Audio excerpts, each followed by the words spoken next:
नमस्कार, आप देख रहे हैं HNN 24x7 और मैं हूं आपके साथ निशी भाटिया। बुलेटिन की शुरुआत करेंगे उत्तराखंड से कुछ खास खबरों के साथ। देहरादून में सीएम धामी ने मंगलवार को मुख्यमंत्री आवास में एक उच्च स्तरीय बैठक की। इस दौरान उन्होंने अधिकारियों को निर्देश दिए कि प्रदेश में निर्माण और नवनिर्माण कार्यों में तेजी लाई जाए। उन्होंने कहा कि अब मानसून अवधि पूर्ण हो चुकी है और सभी विभाग धरातल पर कार्यों में तेजी से लग जाएं। लोक निर्माण विभाग की समीक्षा के दौरान मुख्यमंत्री ने निर्देश दिए कि सभी सड़कें निर्धारित समय सीमा पर गड्ढा मुक्त की जाएं। साथ ही मरम्मत कार्यों में तेजी लाई जाए। कोई भी लापरवाही बर्दाश्त नहीं होगी।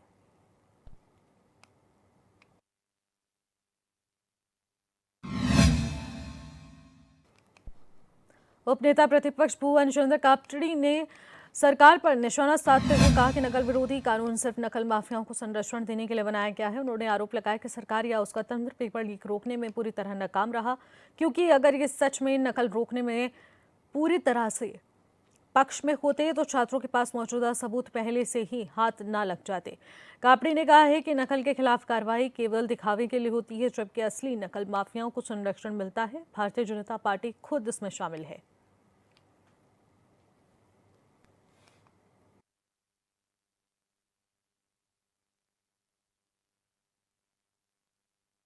नकल माफियाओं को संरक्षण देने के लिए नकल विरोधी कानून बनाया गया है।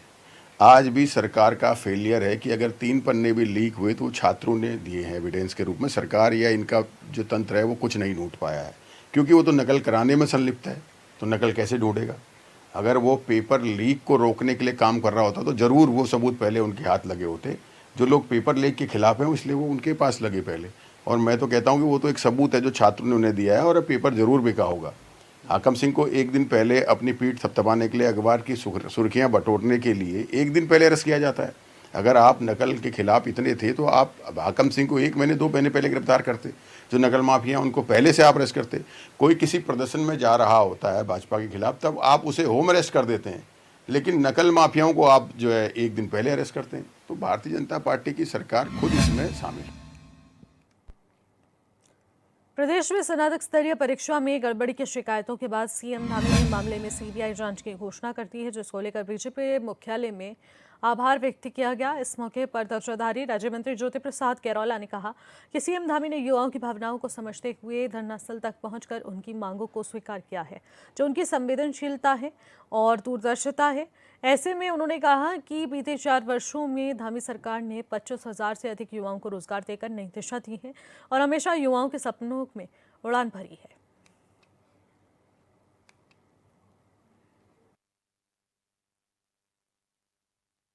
देखिए, आज भारतीय जनता पार्टी प्रदेश कार्यालय में युवा मोर्चा के कार्यकर्ताओं के द्वारा एक लगभग 8 दिनों से बेरोजगार संघ के द्वारा प्रदेश में युवाओं की के द्वारा एक विषय को लेकर सीबीआई मांग की डिमांड हो रही थी। आज उसमें हम आज मुख्यमंत्री जी का आभार व्यक्त करने के लिए यहाँ पर युवा मोर्चा के कार्यकर्ता यहाँ पर एकत्रित हुए और सभी ने समवेत स्वर में माननीय मुख्यमंत्री जी का आभार व्यक्त किया कि माननीय मुख्यमंत्री जी ने लगभग 4 वर्षों में जो उत्तराखंड की रोजगार यात्रा को लेकर अनेकों बड़े फैसले किए और प्रदेश के अंदर लगभग 4 सालों में 25,000 रोजगारों देने का काम किया, युवाओं के हौसलों को, युवाओं के सपनों को नई उड़ान देने का काम किया। उसी नाते एक परीक्षा में थोड़ा सा संशय भ्रम की स्थिति खड़ी होने पर स्वयं मुख्यमंत्री जी ने एक बड़े दिल का परिचय करते, एक बहुत गहरी संवेदनशीलता को दिखाते हुए, युवाओं के प्रति अपने अटैचमेंट को शो करते हुए स्वयं धरना स्थल पर जाकर युवाओं की इस मांग को स्वीकार किया।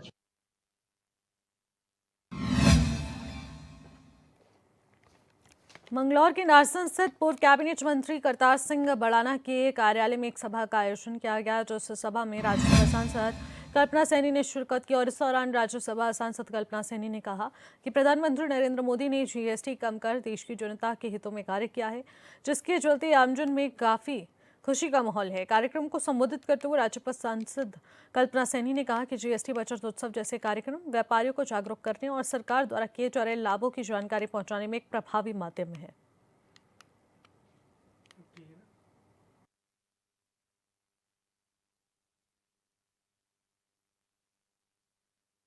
को ये मेरे से ज़्यादा आप जानते हो, मेरे बहुत बड़े नेताओं ने बता दिया।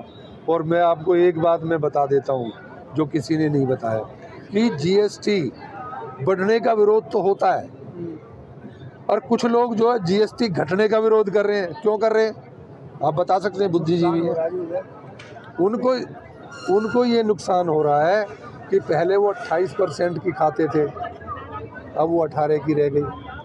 मंत्री जी, जीएसटी तो सरकार को जाती थी। किसको जाती थी? सरकार को। नहीं, जीएसटी सरकार को जाती थी, 28% की जीएसटी जाती थी। लेकिन जब अब मोदी जी ने देखा कि भाई देश के लिए और क्या करना चाहिए, तो ये करना कम करना जरूरी था। और अगर ये और ठीक से इसका कंट्रोल हो जाएगा तो वो और कम करेंगे। देश की जनता को कितना लाभ हुआ है? बहुत अरबों खरबों रुपए का, क्योंकि जो आम आदमी टैक्स दे रहा था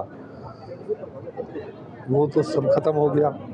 और आगे जीएसटी से जिस तरह से उगाही हुई है, उससे मोदी जी इस चीज़ को लेके चल रहे हैं कि और अगर ठीक उगाही होगी, जो खाने वाले हैं वो बंद हो जाएंगे खाना, तो और कम कर दी जाए। मैं तो बहुत अच्छे से देखती हूँ, सामने की सभा बता रही है कि हाँ कितना उत्साह मेरे मंगलौर विधानसभा के भाइयों और बहनों में है। जीएसटी से तो 140 का 140 करोड़ भारतवासी प्रसन्न है और उत्सव मना रहा है, क्योंकि हमारी जो इस तरह नशे से जुड़ी चीज़ें हैं, लग्जरी से जुड़ी चीज़ें हैं, उन पर जीएसटी बढ़ेगा। इसके बावजूद भी वो इसलिए खुश हैं। मैं तो दुकान बाज़ार में गई हूँ, मुर्गी का बाज़ार किया है मैंने दुकानदारों के बीच। उनका कहना बस इतना है कि जी प्रभावित तो हम भी हो रहे, घर में राशन तो हमारे भी आता था, मेडिकल की छूट मिली है दवाइयों पर, आयुष्मान योजना है, आज बहुत आसान हो गया है बीमारी से लड़ना, ये सुविधा तो हमें भी मिल रही है। मैडम, इतना सख्त कानून जो है धामी जी लाए थे, नकल विरोधी कानून, उसके बाद भी पेपर लीक हो जाता है, लगातार युवा सड़कों पर आ जाते हैं, क्या कहेंगे? देखिए, जहाँ तक आप भी सुन पढ़ और समझ रहे हैं, आप तो पत्रकार हैं, मुझे लगता है कि आप लोगों को पूरी जानकारी होगी। जब सरकार बुलंदियों पर जाती दिखती है और हाथ कुछ नहीं आता, विपक्ष अनेक तरह के हथकंडे अपनाता है, बहुत जल्द सबके सामने। बरसात के मौसम में तरह तरह की बीमारियों की भरमार है और इन दिनों वायरल और खून की कमी और वायरल जैसी बीमारियां बढ़ रही हैं। उधम सिंह नगर के सामुदायिक स्वास्थ्य केंद्र जसपुर में इन दिनों मरीज का तांता लगा हुआ है। वायरल फीवर और मौसम के बदलाव के कारण मरीजों की भरमार है। वहीं क्षेत्र के एक निजी हॉस्पिटल में 2 मरीजों में डेंगू की संभावना है। सामुदायिक स्वास्थ्य केंद्र प्रभारी धीरेन्द्र मोहन गहलोत ने बताया कि क्षेत्र में निजी अस्पताल में 2 डेंगू के मरीज भर्ती हुए, जिसमें एक जसपुर का है और दूसरा यूपी का रहने वाला है। दोनों के सैंपल्स आगे जांच के लिए भिजवा दिए गए हैं। कल शाम को 2 डेंगू के मरीज की सूचना आई है कि वो एक प्राइवेट हॉस्पिटल में 2 मरीज भर्ती हुए हैं। एक जसपुर का रहने वाला है और एक यूपी के रहने वाले हैं। दोनों के सैंपल आज दिलवाए गए हैं। जैसे ही जांच होके आ जाएगी तो तब क्लियर हो जाएगा कि वो डेंगू है कि या नहीं। फिलहाल लेकिन संभावित मरीज हैं डेंगू के, तो इस उसमें हमने नगर पालिका ये लिख दिया है कि उस एरिया में कीटनाशक दवाओं का का छिड़काव किया जाए। साथ ही अपनी जो आशाएं हैं उनके लिए डोर टू डोर सर्वे के लिए लिखा गया है कि जितने भी सोर्स रिडक्शन है उसका कार्य भली भांति उस क्षेत्र में पूरा किया जाए। क्योंकि इस बार बरसात का मौसम काफी दिन तक चल रहा है और अभी भी जारी है, तो क्या हुआ है कि स्टोरेज जो पानी का है वो बढ़ रहा है जगह जगह पर, तो उसमें मच्छरों के पनपने की संभावना काफी बढ़ जाती है।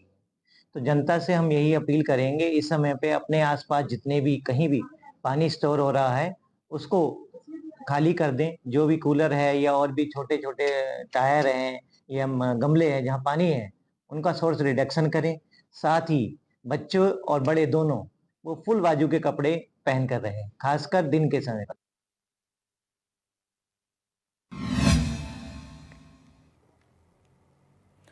नरेंद्रनगर स्थित तहसील सभागार में पोषण भी पढ़ाई भी कार्यक्रम के तहत आंगनबाड़ी कार्यकर्ताओं की 3 दिवसीय कार्यशाला आयोजित की गई। इस मौके पर जिला कार्यक्रम अधिकारी संजय कौरव ने आंगनबाड़ी कार्यकर्ताओं को प्रशिक्षण का उद्देश्य बताते हुए कहा कि आज के ये बच्चे कल के देश के भविष्य हैं, लिहाजा हमारा कर्तव्य बच्चों के बेहतर भविष्य को साकार करना है।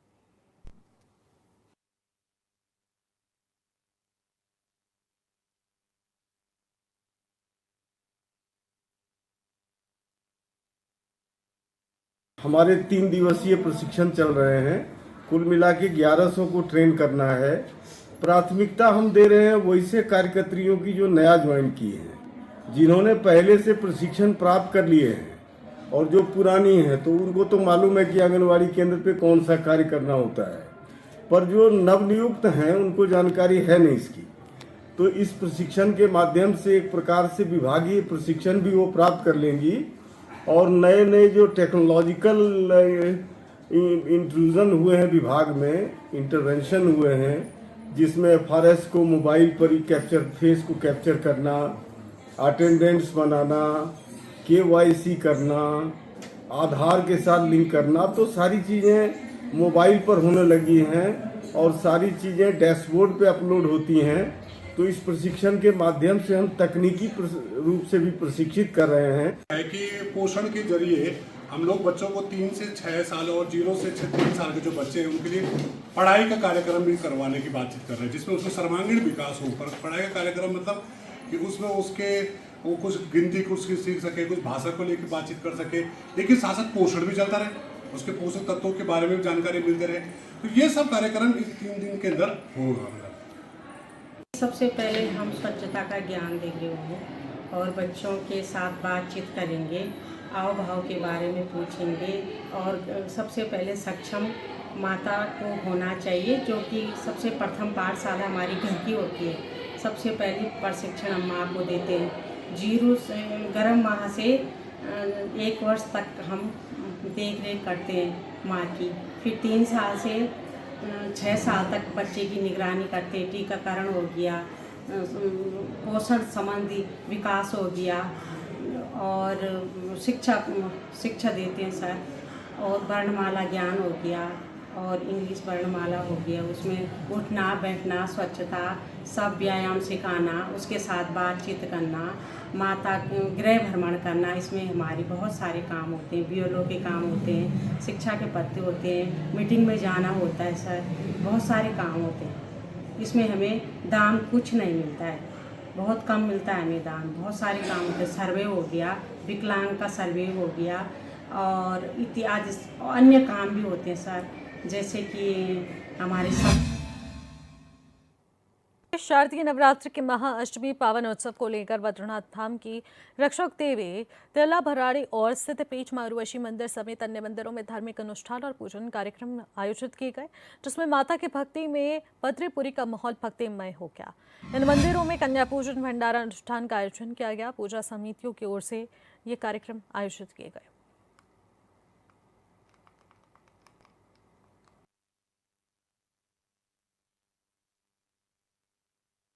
ये वन देवी दुर्गा मंदिर कंचनगंगा स्थान पे माता रानी का तिल्ला भराड़ी के नाम से ये माता मंदिर बना हुआ है।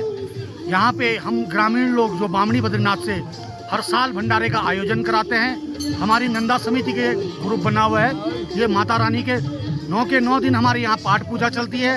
आज के दिन अष्टमी के दिन हम कन्या जमाएंगे और भंडारे का आयोजन करेंगे। जय माता।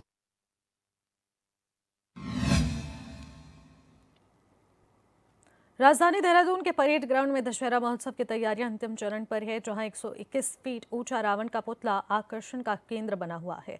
विशेष रूप से तैयारियां की गई हैं और इस पुतले को लाइटिंग से सजाया गया है और उसका दहन इस बार रिमोट कंट्रोल से किया जाएगा। विजयदशमी के दिन मुख्यमंत्री पुष्कर सिंह धामी रिमोट कंट्रोल दबाकर रावण दहन करेंगे। पौराणिक संस्कृति से बच्चों को जोड़ने के लिए स्कूलों के अध्यापक भी विद्यार्थियों को लेकर परेड ग्राउंड पहुंच रहे हैं, ताकि नई पीढ़ी हमारी संस्कृति और परंपराओं से परिचित हो सके।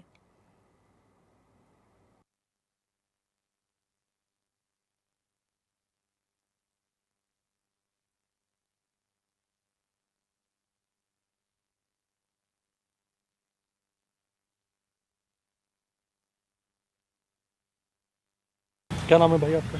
मोहम्मद समीर। जी रावण आपने बनाया है, कितने फीट का ये रावण है और क्या क्या विशेषताएं इसमें है और आप कहाँ से आए हैं?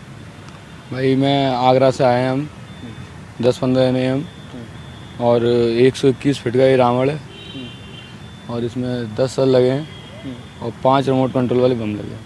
अच्छा, तो इस बार किस तरह से अलग अनोखा दिखाया गया है इसको? अनोखा ऐसे दिखाया गया है कि इसकी लंबाई इस बार ज़्यादा है, ठीक है, और तलवार की भी हाइट बढ़ा दी गई है इस बार। 125 फुट की तलवार है इसकी और इसमें क्या बता रहा था, भूल गया। आप कितने समय से इस काम को कर रहे हैं? कितना लंबे वक्त आप लोगों को हो गया रावण बनाते हुए? ये तो हमारे पुश्तैनी काम है। अच्छा। हाँ, और लगभग मुझे तो 15 साल हो गए करते करते। लेकिन आप मुस्लिम हैं और रावण बनाते हैं, ऐसे में कभी कोई सवाल नहीं उठा? नहीं, आज के समय में तो सवाल उठता है बहुत। ऐसा कोई सवाल नहीं उठा, अभी तक नहीं उठा। ये हमारा काम चाहेंगे ऐसे लोगों को जो इस तरह के सवाल खड़े करते हैं? वो तो बेवकूफ़ होते हैं जो हिंदू मुसलमान करते हैं, उससे क्या हो रहा है? अपने तुम भी प्यार से रहो, हम भी प्यार से रहेंगे। विजयदशमी को लेकर तैयारियां तेज हैं। राजधानी देहरादून के परेड ग्राउंड में रावण का पुतला जो है वो भी तैयार हो चुका है। आप तस्वीरों में मेरे पीछे देख सकते हैं कि किस तरह से विशालकाय 121 फीट का जो पुतला इस बार तैयार किया गया है वह तैयार होकर खड़ा कर दिया गया है और विजयदशमी के दिन इसी पुतले का दहन जो है वो किया जाएगा। मुख्य अतिथि के तौर पर जो है मुख्यमंत्री पुष्कर सिंह धामी इसी परेड ग्राउंड में पहुंचेंगे, लेकिन उससे पूर्व आखिरकार पुतले का दहन क्यों किया जाता है और किस तरह से ये दशकों से चली आ रही परंपरा को किस तरह से जो है आगे जो है चलाया जा रहा है, ये देखा जा रहा है। और बहुत लंबे समय से ये परंपरा क्योंकि चली आ रही है, उसके बारे में आगे बच्चे सीखें समझें, उसी को लेकर के लगातार जो है पुरानी कथाओं का वर्णन तो रहता ही है, लेकिन जो टीचर्स हैं वो भी यहाँ पर बच्चों को लेकर आए हैं, उनसे बातचीत करते हैं। क्या नाम है मैम आपका? My name is Dr. Amandeep Kaur. I am the principal of the Erudition School that is based at Racecourse, Dehradun. आप इन बच्चों को लेकर यहाँ पहुँची हैं, इसका पर्पज़ क्या है? अपने बच्चों को कल्चर से जोड़ना, उनको बताना गुड ओवर एविल क्या है, अपने रावण का पूरी रामायण जो इनकी कथा हम चलती है हम स्कूल में भी बच्चों को बताते हैं, इसका सिग्निफिकेंस क्या है, हमारा कल्चर क्या है, हिंदू धर्म क्या है और हमारा इंडियन जो हमारा एक हमने बच्चों को अपना जनरेशन टू जनरेशन फॉरवर्ड करना है, वो हमें बच्चों को सिखाने के लिए एंड एवरी ईयर हम लोग बच्चों को यहाँ पे लेके आते हैं, उनको दिखाते हैं कि हम लोग हमारा संस्कृति जो है वो बच्चे कभी ना भूलें। और वेस्टर्नाइजेशन बहुत हो चुका है, वेस्टर्नाइजेशन के साथ साथ एडवांसमेंट बहुत ज़रूरी है, पर एडवांसमेंट के साथ साथ अपने कल्चर से जुड़ना बहुत ज़रूरी है, अपनी रूट्स को कभी नहीं भूलना चाहिए। तो this is what we focus on और हम डेली हम इनसे प्रैक्टिस कराते हैं कि आप घर में जो भी आपके पाठ पूजा आप घर में करते हैं आप डेली वो भी करिए और बहुत आगे जाएं, क्योंकि जब तक आपकी रूट्स आपके साथ नहीं होंगी तब तक आप आगे सक्सेस नहीं पा सकते हैं।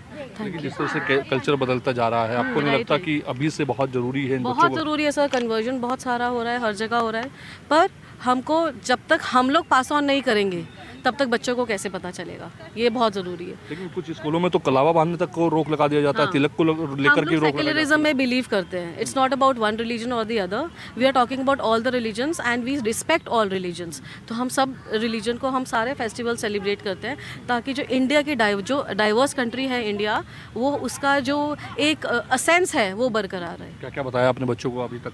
अभी तक हमने इनको ये बताया कि हम लोग रावण को दिखाने ला रहे हैं, हम लोगों ने अपना डिस्प्ले भी हमने अपने स्कूल में बनाया हुआ है, वो हम जाके अभी जलाएंगे, क्योंकि हमने पहले दिखाना था फिर जाके जलाएंगे, ताकि पता चले इसके बिहाइंड स्टोरी क्या है, रावण ने क्या किया था, गलत क्या किया था। गलत कभी नहीं जीतता, हमेशा सच जीतता है। बच्चों आपने क्या क्या देखा है यहाँ पर? हाँ? आप सबने रावण देखा? क्यों जलाया जाता है रावण को? बच्चे कुछ हैं उनसे देखते हैं, जानने का प्रयास करते हैं, क्योंकि इनको बताया गया है यहाँ पर। क्या नाम है आपका? उत्कर्ष रावत। अच्छा, आपने रावण को देखा? कैसा लगा? अच्छा। क्या बताया मैम ने आपको रावण के बारे में? अभी दिखाया है बस। तो बच्चों को यहाँ पर दिखाने और संस्कृति से जोड़ने का जो प्रयास है वो किया जा रहा है और ये बहुत अच्छा एक प्लेटफॉर्म है कि कहीं ना कहीं इस तरह से बच्चों को क्योंकि बताना बहुत ज़रूरी होता है और ये कहीं ना कहीं ज़रूरी भी है ताकि वो संस्कृति से जुड़ें और जानें कि आखिरकार किस तरह की पुरानी कथाएं हैं, किस तरह का वर्णन है और क्या वजह है इस पुतले को दहन क्यों किया जाता है। ये चीज़ें अगर अभी से इनको कल्चर में बताया जाएगी तो निश्चित तौर पर जो है आने वाले वक्त में ये इन चीज़ों को समझ पाएंगे, क्योंकि कल्चर बदलता जा रहा है, बच्चों को उस तरह का ज्ञान नहीं दिया जा रहा। लेकिन ये बहुत अच्छा कदम जो है कहीं ना कहीं है। एक और मैम हमारे साथ बातचीत करने के लिए। जी मैम, क्या नाम है आपका? हाँ जी, मेरा नाम है जागृति गुप्ता और आज हम बच्चों को जो है रावण तो दिखाने लाए हैं, साथ में इनको ये भी समझाया है कि किस तरह से अच्छाई हमेशा जीतती है और बुराई का अंत होता है। तो आजकल क्या है कि पेरेंट्स जो होते हैं उनको अंदर ही रख देते हैं कि मोबाइल में देख लो, तुम इसमें देख लो, तो उनको जो रियलिटी है वो नहीं उनको समझ में आती है। तो देख करके उनको थोड़ा सा लगेगा कि हाँ, और हर एक फेस्टिवल को इस तरह से मनाना चाहिए कि वो अपने किसी भी फेस्टिवल से अलग ना हो। मतलब उनको उन सब की जानकारी होनी चाहिए। आजकल बच्चों को इतना नहीं हो पाता है, उनको ये पता रहता है मोबाइल में कौन सा गेम खेलना है, लेकिन ये नहीं पता होता कि हम ये फेस्टिवल है तो क्यों मनाना है, क्यों जलाया जा रहा है। जबकि छोटे में मैं जब आती थी तो इतनी भीड़ रहती थी यहाँ पे, हम इसी दिन का इंतज़ार करते थे कि कब हम देखने आए। तो हमें ये लगता है कि इन बच्चों को भी वो सब मिलना चाहिए, इनको भी नॉलेज इनकी गेन होनी चाहिए, जिससे ये आगे बढ़ सके। और हम पूरा प्रयास करेंगे कि हर फेस्टिवल पे इनको कहीं ना कहीं ले जाके इनको बताया जा सके। धन्यवाद। तो लगातार जो बच्चों को प्रयास है वो यही किया जा रहा है कि उनको जो है संस्कृति से जोड़ा जाए। और रावण, अगर हम बात करें तो रावण कोई साधारण व्यक्ति नहीं था, शिव भक्ति में हमेशा लीन रहने वाला व्यक्ति था। शिव भक्ति उनकी रहती थी, प्रभावशाली राज्य के तौर पर उनको देखा जाता था। लेकिन जब जब विद्या के साथ अहंकार जुड़ा है, शक्ति के साथ अन्याय जुड़ा है, तब तब जो है कहीं ना कहीं इस तरह का संहार हुआ है। और कई दशकों से परंपरा जो है चली आ रही है और इस परंपरा को लगातार जो है जो आयोजक हैं वो निभाते आ रहे हैं और नई पीढ़ी को दिशा और दशा देने के काम कर रहे हैं कि आखिरकार पुराने काल में असत्य का क्या हाल हुआ था, सत्य की कैसे विजय हुई थी, और जब जब कोई असत्य के मार्ग पर चलता है तो निश्चित तौर पर सत्य की विजय देखने को मिलती है। कैमरा पर्सन हरीश भट्ट के साथ में योगेश आर्य, H24/7 देहरादून।